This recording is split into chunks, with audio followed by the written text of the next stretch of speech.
us to the live. You know the face. Maybe you can text. If you know his name, you can text. If you also know how many times had he won the national championship, you can text that. You can make that comment too in the live. So stay tuned. We'll be right back after a brief interlude of music. In your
So welcome back to Sports and You. It is now time for our hot seat. It is now time for me to introduce you, Guyana, to our featured guest.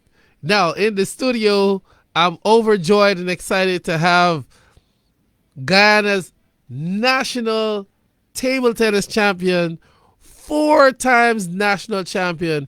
I would like to say in our modern era or postmodern era, one of our top national champions. Many have claimed lots of greatness. This guy actually has the stats to prove it. After Sidney Kristoff, he's like the next one with like the most national championship. So an amazing guy who's quite humble, and I'm grateful to have him in the studio. He's none other than Christopher Franklyn. Welcome to the studio, my brother. Man, it's a pleasure. It's a pleasure being here, man. Yes, so it's been a long time coming. This is Sports and You. Um, the man, the myth, the legend. Today I intend to just break down to the listening public who is Christopher Franklyn. So we'll go from the beginning. How were you always a table tennis player? How and when did your table tennis journey start? Well, my table tennis journey actually began in Farm 1. I attended Central High School. And one lunchtime, I saw the kids, my friends actually, they were playing on a small desk. They had a wood across and two pieces of wood with a shield ball. And then I watched and I said, yeah, that look interesting. Can I have a try? And I got hooked from there. I never looked back after that.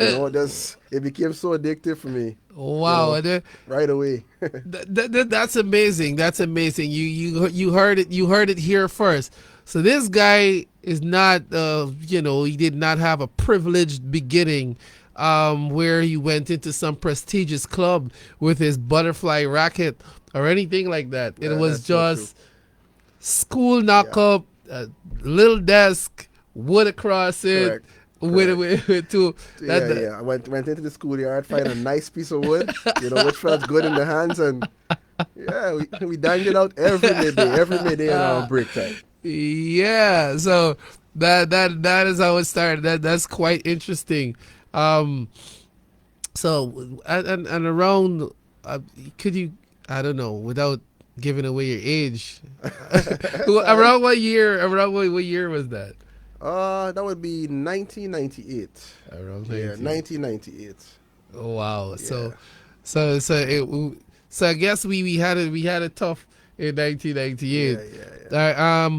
So when did you move to playing organized table All tennis? right. Well, not too long after that, actually, because as I said, I started in school, and then, if memory serves me correct, there was the National Sports Commission right on Brickdam, Yeah, and they had a table right outside in their waiting area, yeah, where we used to go there after school and grab a knock. And I remember playing there one day, and a guy from Brickdam says, well, Brickdam Secondary School actually.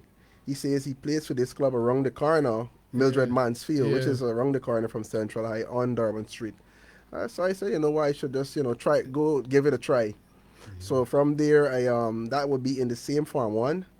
But a month or two after, I was introduced to the club, Mildred Mansfield, and I went around, joined.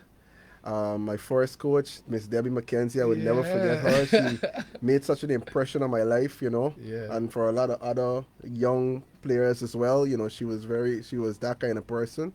And from there, everything took shape, and here I am today. Yo, this humble beginnings, Yeah, humble humble, beginnings. very humble. Yeah, so I guessing it's a little bit of an encouragement to the youngster who does not have the privilege of owning the fancy equipment. There is still hope. Yeah, there You is just always hope. just apply yourself. Yeah. Good. So Mildred Mansfield, you're now a celebrated four-time champion, Hmm. um, And current champion, and actually. current national champion. Correct. Uh in terms of how you started, did you like win your first competition? Uh, Actually, yes, I did. My first competition was a novice event. I yeah. entered under the Guyana Table Tennis Association, and I actually won. I beat a guy named Ajay Ganpat in the finals. I would never forget that because that was my first trophy. I treasure that trophy so much when I won it. I used to look at it every day and show my mom, show my friends, yo, I'm a champion A now. champ, a Yeah, champ. it was exciting times, exciting Yeah. times. So you did you so winning is part of your pedigree. You did Yeah, start out definitely. with some with I guess the kind of success you need, Yeah. a Well, novice. actually, motivation. Yeah, it only motivated me to try to get even better. Because around the time when I first came to organize tournaments, and I Yeah. saw the senior guys and the players that are much better, that gave me so much motivation to aspire to be like them or even better than them. Because they had a good crop of Around players of that that time, time. were there like lots of good players? Yeah, there were Uh, lots of good players. I can remember in the junior divisions, you used to have from the group stages, you used to have really tough matches going straight through round the 32, round the 16, tough matches. It was a core of solid players there. So school tournaments used to be a lot of work, a lot of fun, but Um, perseverance. yeah, actually, I remember. By the way, for the listening public, This guy was my training partner and doubles partner pretty much all my life, all of my table tennis career, and we had similar start around the same time. So we played Correct. junior table tennis around the same time, and what I can remember in 1999 or was it 98 schools national championship when May's school Yeah. alone brought over 100 players. Correct. Correct. That tournament had over 400 Entries. Yeah. entries. Table tennis was very, very, very Vibrant. Very competitive vibrant and competitive. and vibrant. So, Yeah. it was quite difficult at that time to make a national team. Yeah, definitely. To make the breakthrough to get to the The national national squad squad. was a task in itself. You know. What would you say was your breakout competition in terms of your recapping of your career? What would you say was your breakout moment? My breakout moment. It would definitely have to be because when I started out, my first initial try at the junior national team wasn't successful. That was in 1999 when we were the host in Guyana. I didn't. I came about seventh or eighth in the trials.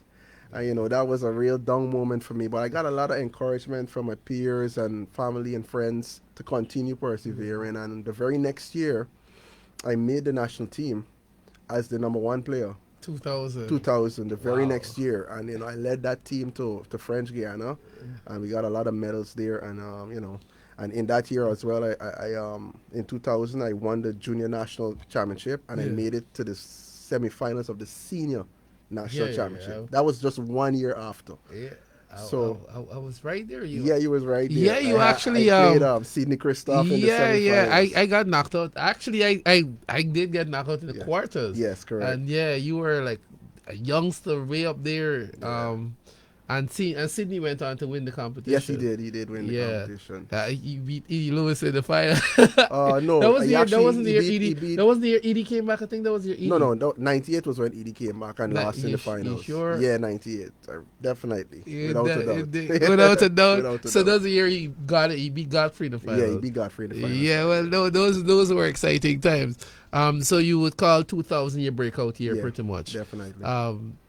But you see, just coming out to the interview, I would like to leave with the guess that you can take disappointment and make it a better appointment. You can use failure as a stepping stone to success.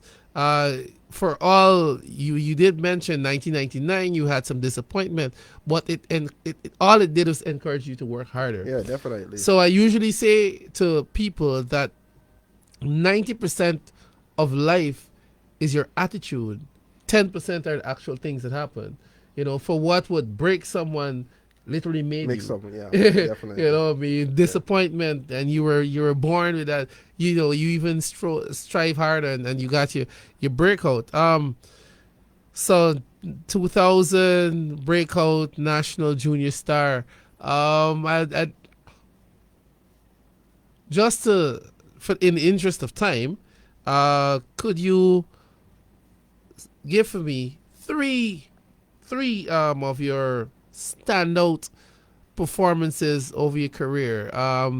Maybe one as a junior, one in your prime senior years, and maybe your most recent standout All right. moment. For me as a junior, would definitely have to be in 2001. We had this international tournament that is be held in Barbados every Easter. The name of it was the Goddards International. International, yeah. I won that in 2001, beating players from all around the Caribbean, Puerto Rico, Trinidad, Barbados, Dom you name it, they were there.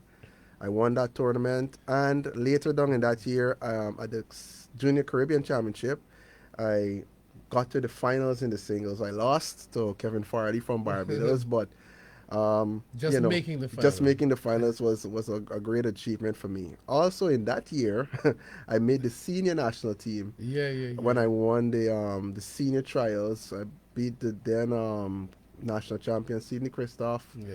and actually I beat everyone. But that Yeah. was a great moment for me Great moment, because yeah. that's my mentor. He coached me throughout my junior career, Yeah. and for me to be able to have that A victory victory, yeah. was really really good for me in terms of my mentals and everything. It did great. It did wonders for me. Going forward I as a would like senior. to think that that was possibly the passing of the guard. As a senior, one of my most memorable events was in 2005 in Saudi Arabia, where I made it to the quarterfinals of the Yeah. Islamic Games. That was Islamic the games. first edition of the Islamic Games, Yeah, actually. yeah. So I made it to the quarterfinals, which is by no means an easy feat. That tournament has all of the strong players from Africa and Egypt, Egypt. Lebanon, A lot of. everywhere. So for me to make it in the top 8 there, and that's when I got my first world ranking. Yeah. That was a great achievement for me, and to this day, I hold that. I would never Cherished forget that. Yeah, memory. I would never forget that. Yeah. Apart from that, my most recent is the Senior Caribbean Championship in 2018, where together with my teammates we got silver in the teams. Wow. Um, I made it to the semifinal of the singles event, and I made it to the finals of the mixed doubles event as well. So that was a pretty good tournament A for pretty us. good outing. Yeah, Pretty good pretty good, outing. pretty good. And just for listening viewers, viewers and listeners, our CAC championship, they're usually dominated by the Spanish countries that have way better table tennis programs, and their players are a lot more exposed. Some of them even feel professional players. Correct. So when you hear of us here in Guyana who pretty much play table tennis recreationally, for none of us up to Yeah, this day are getting yeah. paid Nobody's getting paid. It's to for the do love. this. So when you hear of a unprofessional player like Mr. Franklyn, though great he be, he's still an unprofessional player. Making it to the finals and semifinals, it came with blood, sweat, and tears, and Definitely. of course those are cherished memories. Um, it, in life, they some people don't have regrets. If there is one thing you could possibly go back in your career and change, what would it be? Well, I'm a person don't like to use the word regret when it Yeah, comes to life, especially.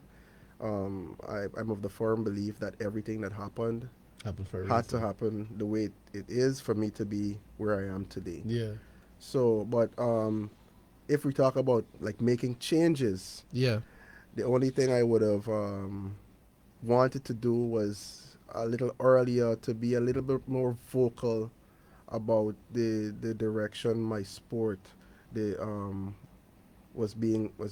how it was being governed. yeah, I think I could have had a greater influence yeah, earlier if I had made my voice known earlier. But change is always possible at any time, and yeah. that is one of my focal points from this moment on to effect change. Effect change. Beautiful, beautiful, beautiful.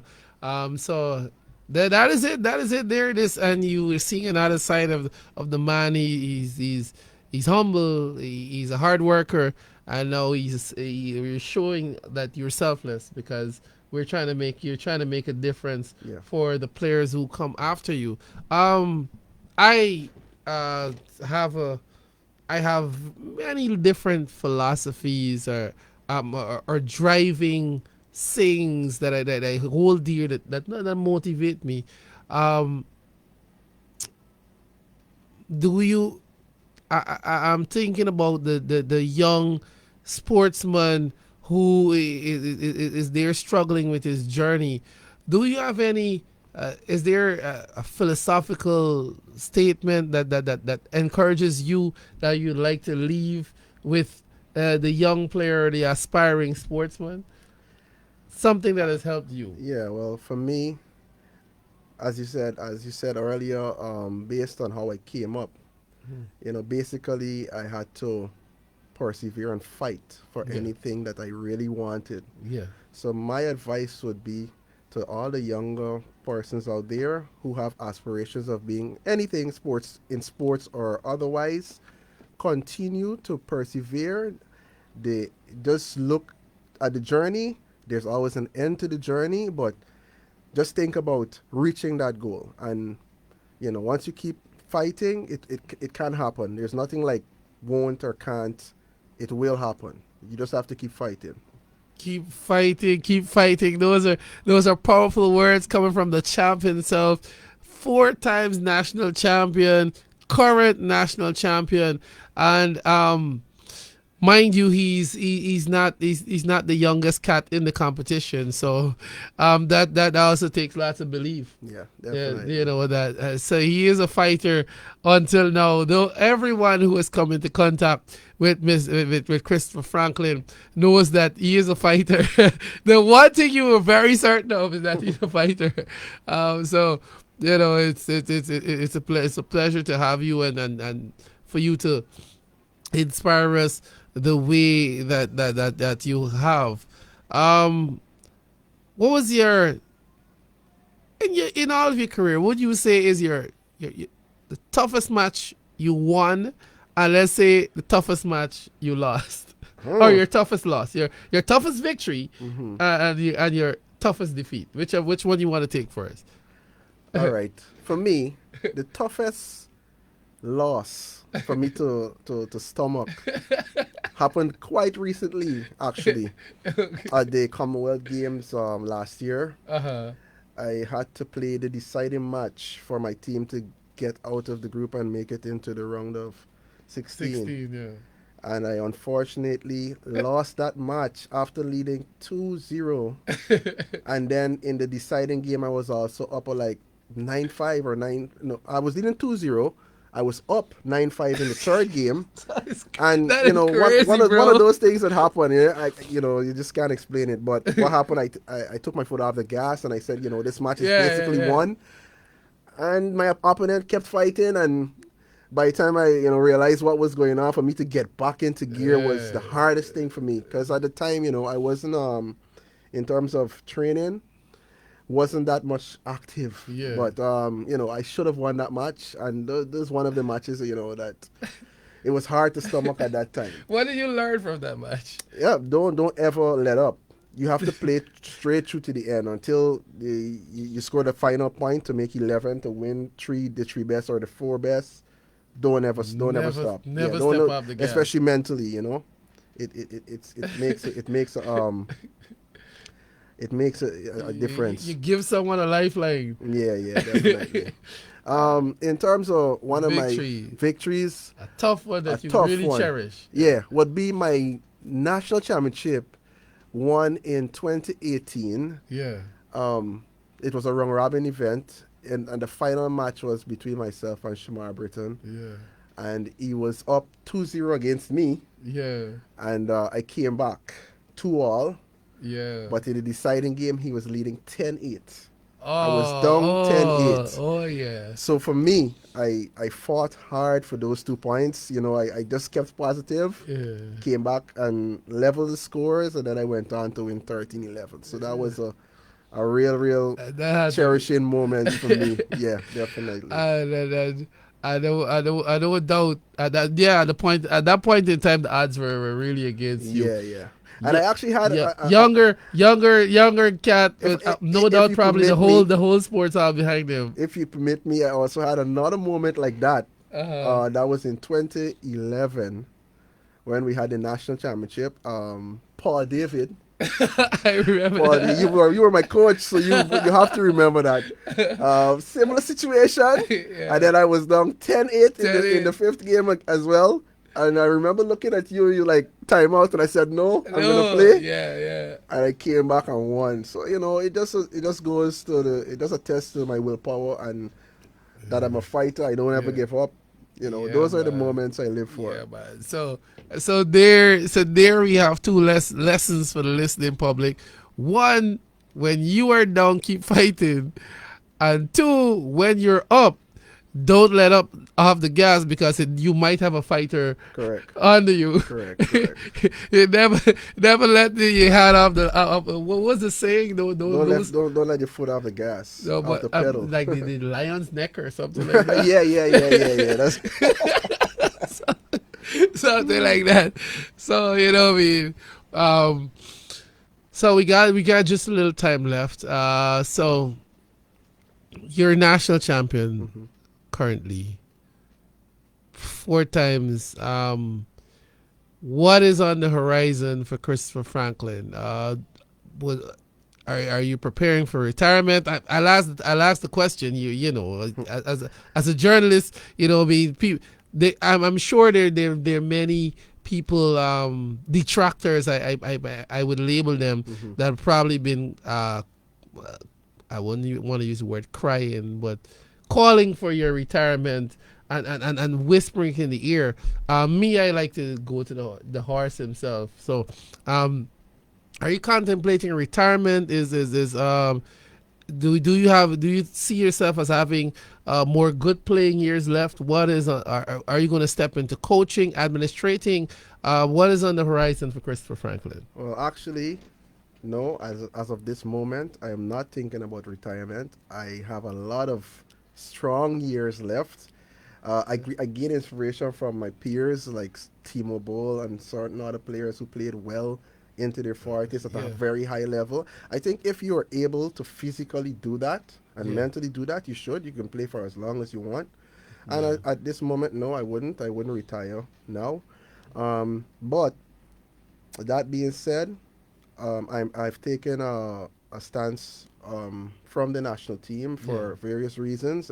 As you might know, because I put out an official statement in that regard. yeah, This is why I'm saying I'm trying to affect change in a different way. yeah, I think the way how we prepare for events, for tournaments, etc., need to change. A better system needs to be there for us. yeah, Um, I initially I had aspirations of playing into the Olympic trials next year, yeah. trying to make the Olympics because I've never been there. I've been to the Commonwealth Games, I've been to CSC Games 4 times each, and I want to try and qualify for the Olympics next year. Those are lofty aspirations, Yeah, but and in the order kind of for that, fighter you are, I think you can. yeah, in order for that to happen, things have to change Yeah, on from the association level. They have to administrative. enable us to be able to do that. Yeah, We can't do that from nothing. So that's all I want to do. I'm not trying to hit anyone. I'm just trying to motivate them mm, or show them, yeah, that we can do things, but we need to have proper planning, structure, and a yeah. system in place to achieve certain things. And that is that, and that is that is. I don't think, to be frank, that is too much to ask. Yeah, Our sports administrators are there to enable the sport and to enable athletes to reach their full potential. I think that is their mandate, yeah. and I don't think it's unfair for you to ask. So, thank you for being here, my brother. I wish you the best in your future endeavor. I know as long as all things are equal, you will give it a heck of a shot Yeah, for sure. at qualifying for the Olympics. I too used to have those kind of aspirations, but now I'm somewhat of a fitness guru, Yeah, well, you've shifted your I've motivation. shifted my Yeah. motivation, and but one I was told by the permanent secretary that sportsmen don't die, we just evolve. Correct. So Correct. That's true. yeah, That's true. so I guess I've evolved, and it's wonderful to have this little recap of your career, and to see where you're going. So I wish you well on behalf of sports and you and EduFM.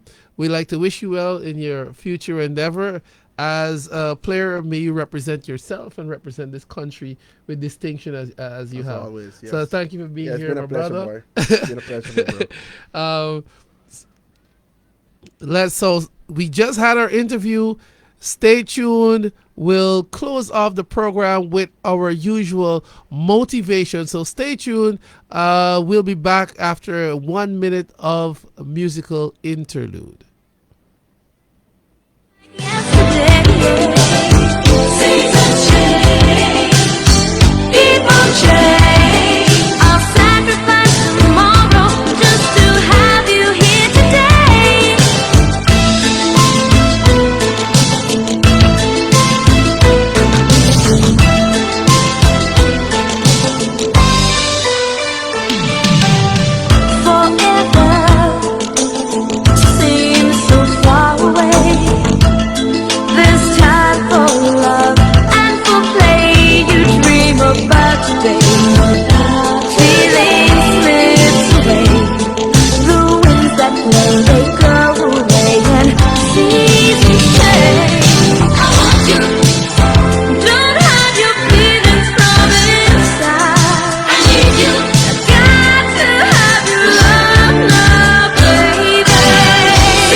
So, welcome back to Sports and You, even as we go into our final segment where we have our little motivation.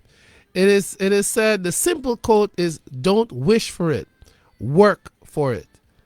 Don't wish for it, work for it. Many times in life we have many people they have lofty aspirations. However, they have no actual work plan. They have no actual vision and how to get there. Anything they say, anything that you want is worth fighting for, is worth working for. So any goal that you place, be prepared to put in the work. Be prepared to discipline yourself to a path to get there. So don't wish for it, work for it. That's my motivation. That's been brought to you by Exodus Gym, and hope you employ that as you intend to be a better version of yourself. So I'm your humble host, Paul Meusa. Thank you for listening. Thank you for watching Sports and You. We'll be back next week, Sunday at 1 p.m. to 2 p.m. as we bring Sports and You news, views, and interviews, and a little bit of information to help you to be a better version of yourself. So on behalf of of Static Sean, the DJ, and myself and the Edu team, we're out for now. Ciao.